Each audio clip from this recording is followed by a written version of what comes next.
سرکار غوث پاک کی تقریروں کا حال یہ، ہم لوگ تقریر نہیں کرتے، مقرر نہیں ہیں، ہم لوگ ناقل ہیں، جو ان لوگوں سے سنا، جو بڑوں سے سنا، بس وہی نقل کر دیا۔ تقریر تو وہ لوگ کرتے تھے، اللہ اکبر، وہ مقررین تھے۔ جب کہتے تھے سرکار غوث پاک کے خطاب کی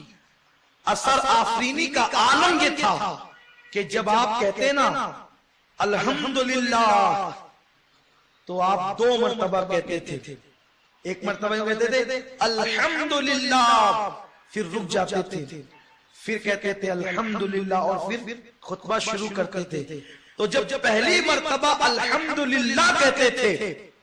تو روئے زمین کے سارے ولی بادب ہو کر بغداد کی طرف کان لگا دیتے تھے۔ کچھ پاگل لوگ چینل شروع کر کے انگلش میں تقریر کر کے سوچتے ہیں ہم کو اتنے ملکوں میں سنا جاتا ہے۔ او پاگل، تو کوٹ پینٹ پہن کر کے قرآن کی آیتیں صحیح نہیں پڑھ پاتا، ہمیں اتنے ملکوں میں سنا جاتا ہے۔ سیٹلائٹ کی بھیک پر تو نے اتنے ملکوں میں سنا دیا تو کیا سنایا؟ 900 سال پہلے میرے غوث نے بغیر سیٹلائٹ کے سنا،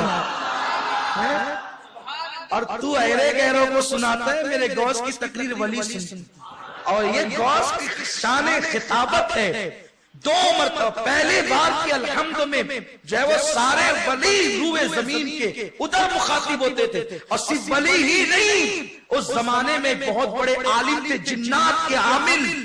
جنات نے جا کر کے کہا آپ نے جنات کا عمل کیا ہے، اس ٹائم سے لے کر اس ٹائم تک آپ عمل مت کرنا، ہم میں سے کوئی نہیں آ سکتا۔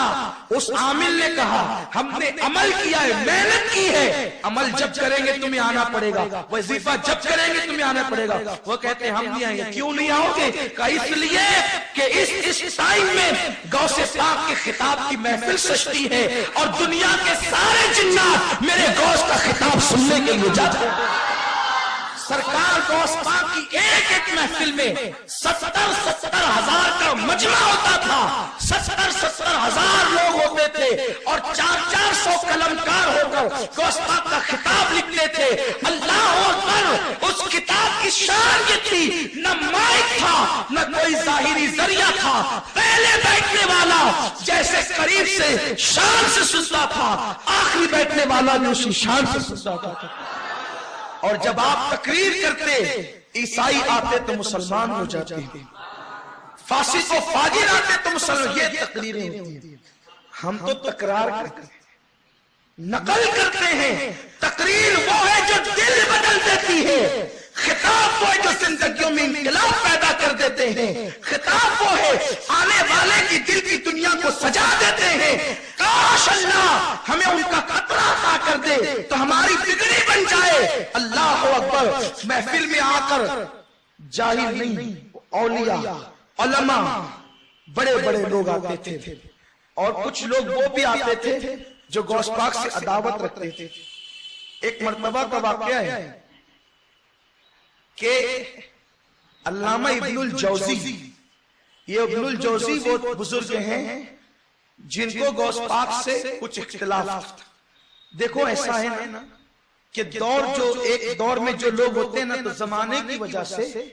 کچھ آپسی اختلاف ہو جاتا ہے، کیونکہ لوگ ادھر ادھر لگاتے ہیں تو ہوتے ہی ہیں، اور اختلاف جو ہوتا ہے وہ زندوں میں ہوتا ہے، مردوں میں تو نہیں ہوتا۔ کبھی ہماری جماعت کے بہت بڑے مفکر بزرگ کہتے ہیں کہ آپ نے کبھی مردوں کو لڑتے دیکھا ہے؟ قبرستان میں مردے کبھی نہیں لڑتے، زندہ ہی لڑتے ہیں۔ لیکن اگر اختلاف ہو تو اختلاف تعمیری ہونا چاہیے، تقریبی نہیں ہونا چاہیے۔ اختلاف ہو علمی ہونا چاہیے، ذاتی نہیں ہونا چاہیے۔ اختلاف ہو اللہ کا خوف بیچ میں ہونا چاہیے، نفس پرستی نہیں ہونا چاہیے۔ تو اختلاف ہو گیا تھا۔ اب غوث پاک کو تو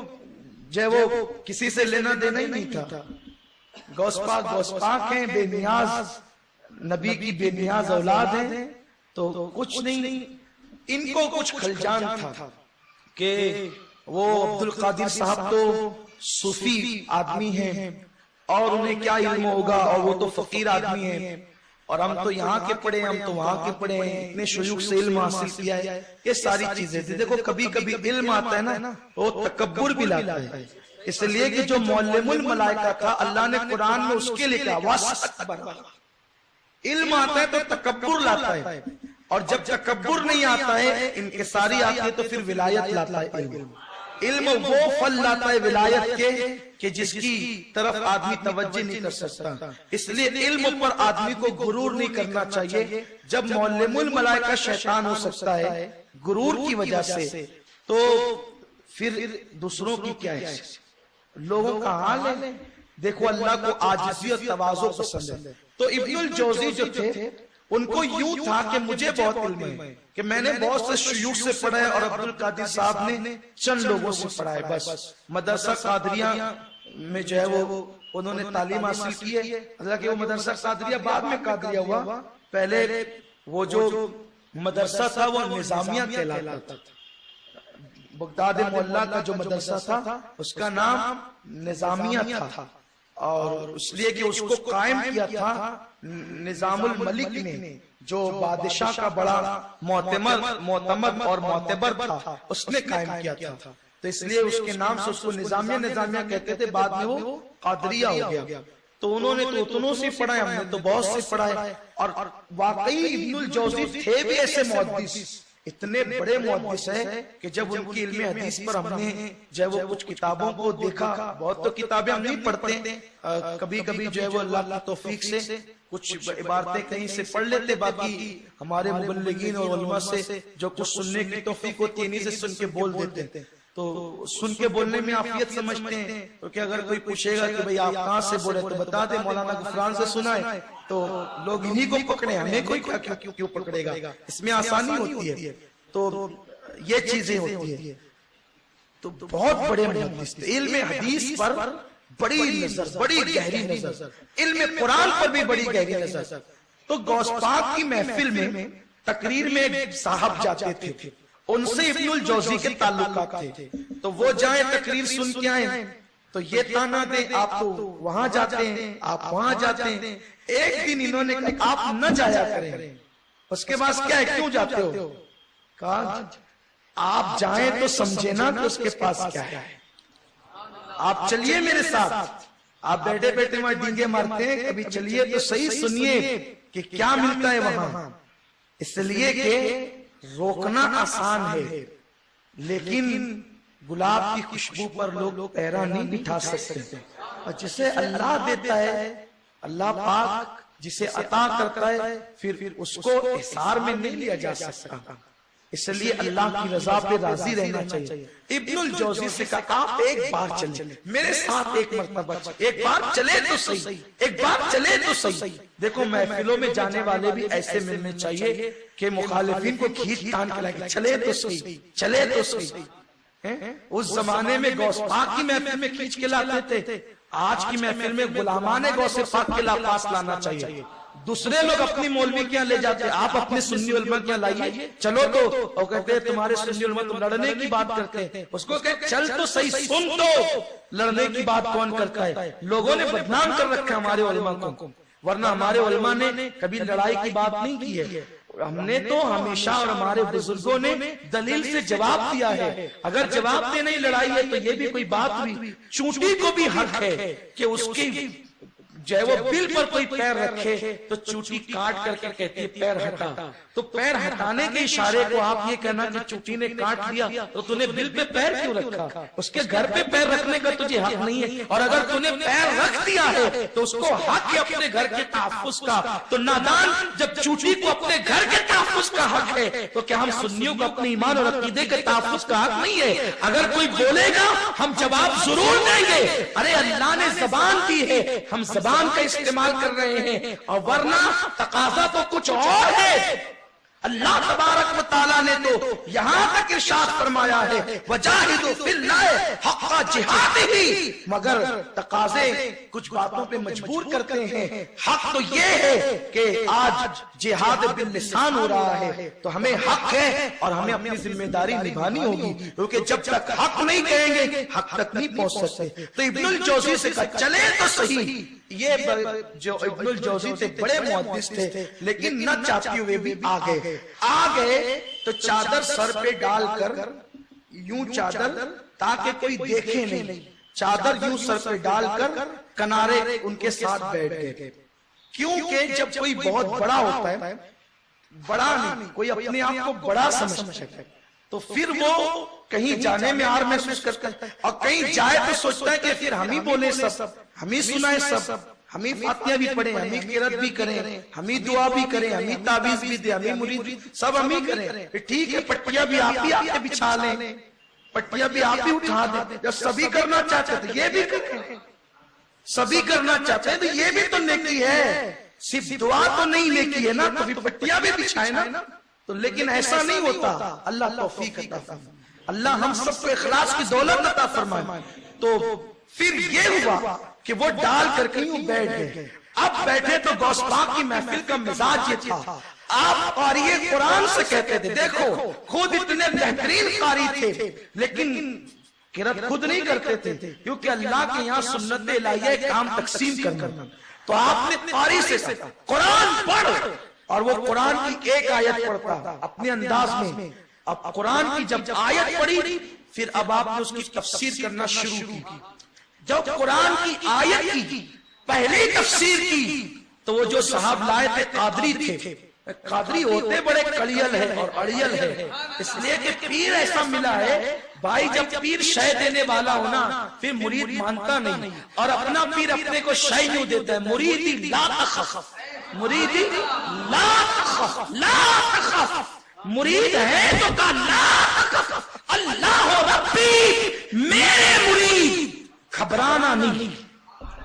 ڈرنا نہیں، اس لیے دنیا کے کسی خطے میں قادری ڈرتا نہیں ہے، جو ڈرتا نہیں ہے وہی قادری ہے، اور جو کسی سے مرعوب ہو جائے اسے اپنی قادریت کو چیک کرانا چاہیے۔ قادریت وہ ہے کیا دبے جس پہ حمایت کا ہو پنجہ تیرا، شیر کو خطرے میں لاتا نہیں کتا تیرا، اور زندگی پہ لعنت ہے جو کسی بدعقیدے کے خوف سے صلح کلیت پر گزر جائے۔ ارے زندگی تو وہ ہے کیا دبے جس پہ حمایت کا ہو پنجہ تیرا، شیر کو خطرے میں لاتا نہیں کتا تیرا، تجھ سے در سے سخت اور سخت سے ہے مجھ کو نسبت، میری گردن میں بھی ہے دور کا ڈورا تیرا۔ کب تک مصلحتوں سے کام چلتا رہے گا،